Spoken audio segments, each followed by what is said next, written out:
इस वक्त की बड़ी खबर आपको बताएंगे। बिहार विधानसभा चुनाव से पहले बीजेपी का कुनबा बढ़ा है। ये बड़ी खबर आपको बता रहे हैं। भारतीय जनता पार्टी का कुनबा बढ़ा है। पूर्व केंद्रीय मंत्री नागमणि कुशवाहा बीजेपी में शामिल हुए। ये बड़ी खबर आपको बता रहे हैं। जन स्वराज नेता आनंद मिश्रा ने भी बीजेपी का दामन थामा है।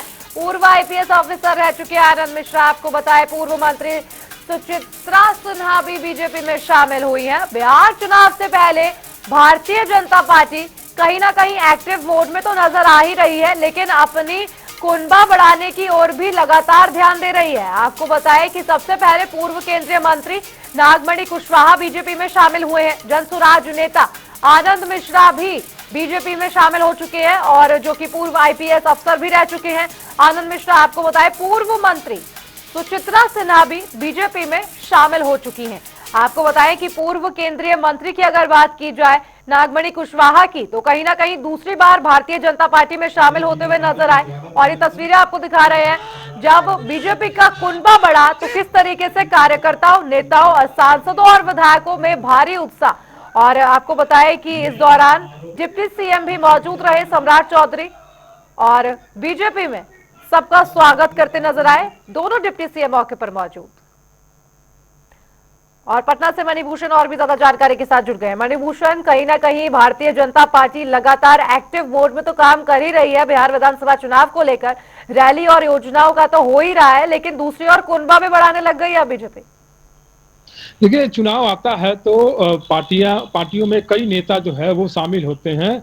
और आज बीजेपी में दो दलों का जो है वो मिलन हुआ है। और कहा जाए कि दो दलों का बीजेपी में विलय हुआ है। एक नागमणि की पार्टी थी और दूसरी पार्टी एकता ब्राह्मण भूमिहार मंच के जो कर्ता धर्ता थे आशुतोष कुमार, वो भी बीजेपी में शामिल हुए हैं। तो आज बीजेपी के लिए बड़ा दिन है। अगर नेताओं के कद को देखा जाए, एक तरफ केंद्रीय मंत्री, दो केंद्रीय मंत्री कहा जाए, सुचित्रा सिन्हा थी और केंद्रीय मंत्री नागमणि कुशवाहा वो भी थे। और उसके बाद दो और तीन नेता जो है वो शामिल हुए हैं। नागमणि ने साफ तौर पे कहा कि अगर पूरे भारत में अगर देखा जाए कुशवाहा नेता, तो एक उपेंद्र कुशवाहा और उसके बाद सम्राट चौधरी और तीसरा नंबर जो है वो नागमणि सिंह कुशवाहा का आता है। और वो अपने आप को कुशवाहा नेता के तौर पे बीजेपी में प्रोजेक्ट कर रहे थे और बता भी रहे थे। और जिस तरह से बीजेपी में कुशवाहा नेताओं की अगर देखा जाए तो एक सम्राट चौधरी के अलावा और कोई नहीं दिखता है। तो क्या अब बीजेपी कोई नागमणि को कोई पद देकर इस पार्टी को सुशोभित करना चाहेगी या उनके कद को सुशोभित करना चाहेगी, ताकि बिहार चुनाव में उनसे उसका फायदा लिया जा सके? तो बिहार में पहले से सम्राट चौधरी है जिसको बीजेपी लगातार प्रोजेक्ट कर रही है। और अब अपने आप को खुद नागमणि बता रहे हैं कि हम कुशवाहा के सबसे बड़े नेता हैं।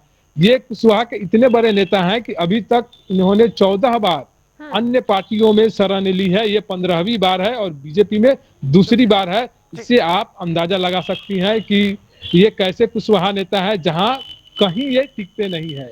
और दूसरी ओर जहां आनंद मिश्रा की जो बात हो रही है, वो पहले से जो है बीजेपी में ताक लगाए बैठे थे कि वहां से मिलेगी, हमें एंट्री मिलेगी, लेकिन इनकी एंट्री होते होते काफी देर हो गई। आज उन्होंने यह भी कहा कि हम बीजेपी में चुनाव लड़ने नहीं आए हैं, हम संगठन को मजबूती देने आए हैं।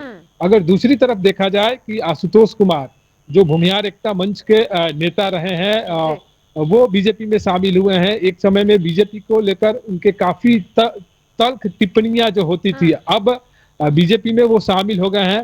तो भूमिहार लॉबी जो है यहाँ पे वो भी देखी जा रही है। लेकिन अभी जो बीजेपी में जो है सबसे दो बड़े नेता जो बीजेपी बिहार में जो प्रोजेक्ट कर रही है, एक विजय सिन्हा जो भूमिहार जाति से आते हैं और कुशवाहा जाति से वो सम्राट चौधरी आते हैं।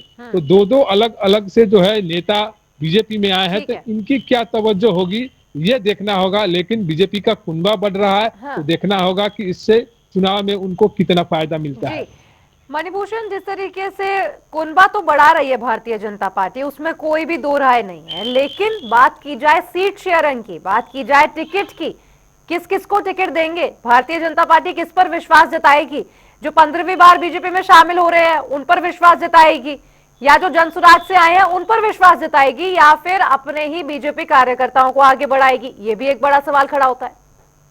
निश्चित तौर पे बड़ा सवाल खड़ा है, क्योंकि बीजेपी अभी तक पार्टी वही जानी जाती है जो अपने कार्यकर्ताओं को हमेशा तवज्जो देती है और चुनाव में उसे जो कैंडिडेट भी बनाने का काम करती है। लेकिन हाल के दिनों में आपने देखा होगा, सम्राट चौधरी जो है कई पार्टियों में घूमकर फिर बीजेपी में आए हैं। उस समय बीजेपी में अभी भी जो है कोई चेहरा नहीं है, तो सम्राट चौधरी को लाया गया था। अब इन सारे नेताओं को यहाँ पे लाया गया है, तो इन सारे नेताओं को टिकट मिलेगा नहीं मिलेगा ये देखना होगा। लेकिन टिकट देने से पहले बीजेपी भी सोचेगी। नागमणि क्या उनका जो आपने खुद कहा कि 14 बार घूम कर आए हैं, तो उनको क्या टिकट मिलेगा। फिर से आनंद मिश्रा ने साफ तौर पे कहा कि हम बिहार में अभी चुनाव लड़ने नहीं आए हैं, बीजेपी में हम संगठन को मजबूती देंगे, हम सहायता करेंगे बीजेपी की मजबूती में। तो आगे देखना होगा क्या कुछ होता है। लेकिन बीजेपी जानी जाती है अपने कोर कैडर के लिए और अपने कैडरों पर ज्यादा ध्यान देती है और उसी को चुनावी मैदान में उतारती है। अभी मौसम है चुनाव का, तो दल बदल का दौर ये जारी रहेगा, लेकिन ये निश्चित नहीं है कि इन लोगों को बीजेपी टिकट देने जा रही है। ठीक है मणिभूषण, बहुत बहुत शुक्रिया आपका तमाम जानकारी पर अपडेट साझा करने के लिए। तो ये बड़ी खबर आपको बता रहे थे, जहां पर बिहार चुनाव से पहले भारतीय जनता पार्टी का कुनबा तो जरूर बढ़ा है, लेकिन देखना होगा आगामी दिनों में क्या रुख अपनाती है भारतीय जनता पार्टी इन नए कुनबे को लेकर और नए कार्यकर्ता, नए नेता, नए सांसदों, विधायकों को लेकर।